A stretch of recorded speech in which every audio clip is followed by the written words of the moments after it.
പേരാവൂർ ഇത്തവണ ആര് ജയിക്കും? തിരഞ്ഞെടുപ്പ് രാഷ്ട്രീയത്തിൽ കൗതുകമുള്ള എല്ലാവരും ഇക്കഴിഞ്ഞ ദിവസങ്ങളിൽ പരസ്പരം ചോദിച്ച ചോദ്യമിതാണ്.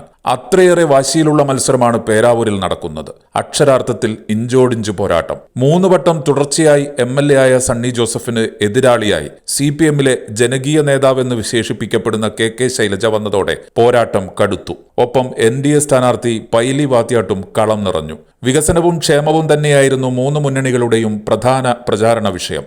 10 വർഷമായി പിണറായി വിജയൻ സർക്കാർ നടപ്പാക്കിയ പൊതുവികസന പദ്ധതികൾ മാത്രമാണ് പേരാവൂരിൽ ഉണ്ടായതെന്നും അത് LDF-ന്റെ നേട്ടമാണെന്നും KK ശൈലജ ജനങ്ങളോട് പറഞ്ഞു. എന്നാൽ ഒട്ടേറെ വികസനങ്ങൾ മണ്ഡലത്തിൽ നടപ്പാക്കാൻ തനിക്ക് കഴിഞ്ഞുവെന്ന് സണ്ണി ജോസഫും പറഞ്ഞു. കേന്ദ്ര സർക്കാരിനെ കൂടി പ്രയോജനപ്പെടുത്തി മണ്ഡലത്തിൽ മാറ്റം കൊണ്ടുവരുമെന്നായിരുന്നു പൈലി വാത്യാട്ടിന്റെ വാഗ്ദാനം. തദ്ദേശ തെരഞ്ഞെടുപ്പിൽ UDF-നൊപ്പം നിന്ന പഞ്ചായത്തുകളാണ് മണ്ഡലത്തിൽ UDF-ന്റെ പ്രതീക്ഷ.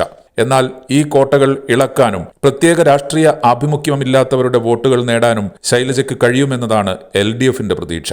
2 മുന്നണികളോടുമുള്ള അതൃപ്തി തനിക്ക് നേട്ടമാവുമെന്ന് പൈലി വാത്യാട്ടും പ്രതീക്ഷിക്കുന്നു.